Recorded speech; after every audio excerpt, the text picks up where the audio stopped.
Presiden Republik Indonesia yang digadang-gadang sebagai macan Asia, ternyata hanya macan ompong yang memelihara kucing. Segala kebijakan-kebijakan yang dikeluarkan oleh pemerintah kita sekarang ini ternyata tidak berpihak kepada rakyat dan hanya omon-omon. Negara kita negara yang sumber daya alamnya itu sangat luar biasa banyaknya.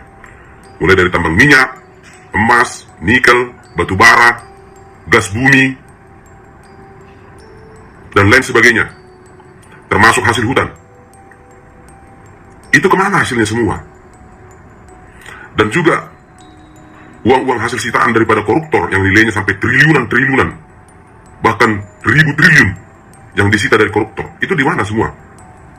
Sementara kita rakyat ini dijejali dengan segala tagihan-tagihan pajak, semua dikenai pajak.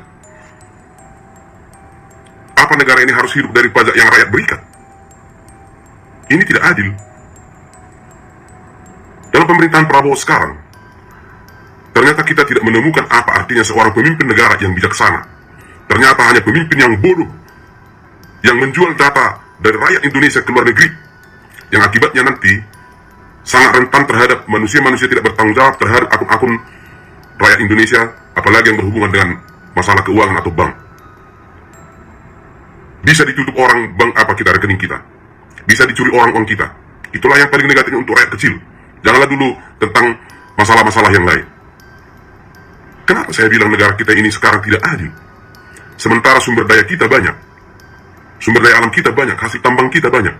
Itu uangnya kemana semua? Seharusnya itu sudah bisa menghidupi rakyat Indonesia. Tapi kita harus dibebani lagi dengan pembayaran pajak. Pajak inilah, pajak itulah, pajak inilah.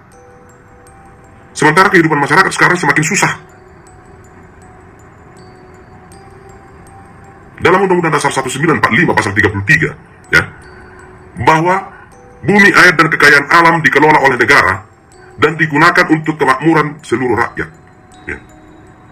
Kemakmuran yang bagaimana bisa kita temukan sekarang? Ekonomi tidak berjalan dengan baik. Negara kita ini sekarang tidak baik-baik saja. Negara yang baik-baik saja itu adalah ketika masyarakatnya, rakyatnya itu sejahtera. Kita tidak boleh melihat segelintir orang yang kaya raya, yang hidup di kota sana. Segelintir orang tersebut bukan melambangkan atau mencerminkan kehidupan bangsa ini yang bagaimana sekarang sedang morak-marik rakyatnya. Saya bingung dengan kebijakan-kebijakan seorang presiden yang katanya jenderal macan Asia, ternyata hanya kucing ompong. Seperti apa peliharaannya itu? Bacot semua, bacot.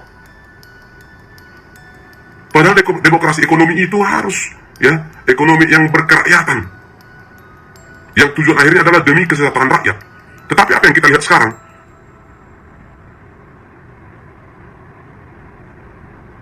Kita jangan terbuai dengan kata-kata statistik yang dikeluarkan oleh Menteri Keuangan yang ternyata adalah juga manusia bodoh, yang mengatakan bahwa tingkat kesejahteraan dan perekonomian bangsa Indonesia ini naik. Naik kemana? Naik ke bulan. Semua pada ngeluh. Keuangan, pekerjaan yang susah, tapi harus dibebani oleh pajak-pajak. Negara harus mementingkan rakyat, bukan hanya mementingkan pejabat-pejabat dengan segala rencana-rencana yang tak masuk akal, bullshit semua. Masa mau memikirkan rumah untuk anggota DPR lah, memikirkan rumah untuk inilah, menteri lah. Gila negara ini sekarang. Kalau Bapak Presiden Prabowo tidak mampu memimpin negara ini lebih baik, silakan mengundurkan diri daripada kami rakyat ini turun ke jalan untuk memaksa Bapak lengser. Lebih terhormat Bapak mengundurkan diri. Karena apa? Hasilnya tidak ada kami lihat yang signifikan untuk sekarang. Penegakan hukum amburadul, ya, yang Bapak berencana menaikkan gaji hakim lah 250%. Gila itu namanya. Menaikkan gaji pegawai negeri sipil lah, memberikan tanah untuk ormas-ormas lah. Pakai otak Pak, pakai. Anda itu dipilih, ya, bukan hanya untuk menjadi presiden saja, tapi tugas dan fungsi presiden itu harus sebagai penentu kebijakan-kebijakan, ya, bagaimana negara ini ke depannya, yang terkait dengan kesejahteraan rakyat, yang kemudian Bapak ajukan ke DPR untuk disahkan. Jenderal apaan kau? Kami masyarakat berhak mengkritik ketika presiden itu tidak bisa seperti apa yang rakyat harapkan. Pemberian amnesti lah, pemberian abolisi lah, Jelas mereka adalah koruptor, tapi Bapak bebaskan. Kan lucu kau. Kami kira Bapak itu yang betul-betul macan Asia seperti yang Bapak garang-garang. Ternyata kau hanya kucing garong. Apa? Mau Bapak pidanakan saya? Nggak bisa lagi. Sudah ada peraturannya. Bahwa masyarakat dan rakyat bisa mengkritik presiden dan pejabat lain. Itu bukan penghinaan atau bukan fitnah. Kecewa kami rakyat ini melihat Bapak sebagai seorang presiden yang katanya macan Asia. Peliharaanmu pun kucing. Kau lihat orang di Arab sana, peliharaannya apa? Singa, macan. Ada kebijakanmu yang masuk akal. Dan tak ada kebijakanmu yang berpihak kepada rakyat. Makanan gratis. Makanan gratis apa untuk anak sekolah itu? Itu hanya untuk sebagai kamuflase aja itu. Karena memang tidak berbobot memberi makan rakyat. Bukan seperti itu caranya memberi makan rakyat. Bapak memberikan nasi kepada, memang ada baiknya, tapi lebih banyak tidak baiknya. Kenapa? Pengusaha-pengusaha catering itu yang beruntung. Bahkan kadang anak-anak tidak dimakannya nasi itu. Karena apa? Kayak nasi kucing. Yang cocoknya itu dimakan oleh ternak.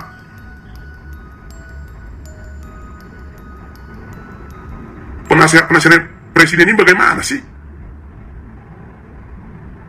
Makin mundur Pak kita ke belakang ini, makin mundur.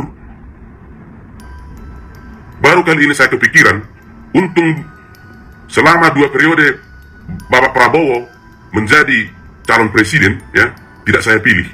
Terbukti sekarang kinerja Bapak itu bagaimana ketika sudah terpilih. Ternyata Bapak nonsen, omong kosong semua, omon-omon.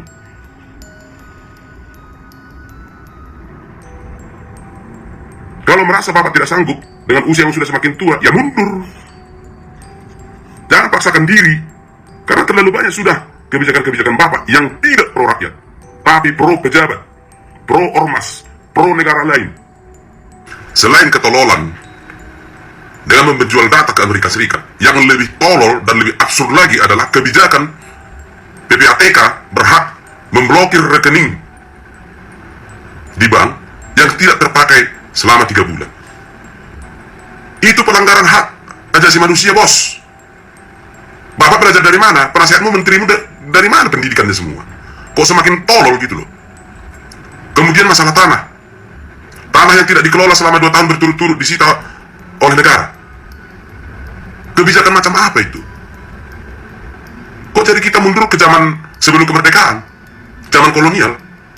Menghilangkan hak rakyat secara semena-mena.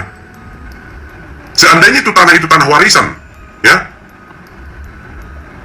jadi disita oleh negara karena tidak dipelihara atau dipakai selama 2 tahun. Peraturan goblok semua. Ya suka-suka orang terhadap tanahnya. Mau dibiarkan dulu dipakai sebagai lapangan bola kek, mau dibiarkan dulu untuk penghijauan kek, selama 2 tahun atau beberapa tahun. Tapi negara akan menyitanya kalau tidak dipakai selama 2 tahun. Kan gila. Kalau mengeluarkan kebijakan itu dipikirkan dulu.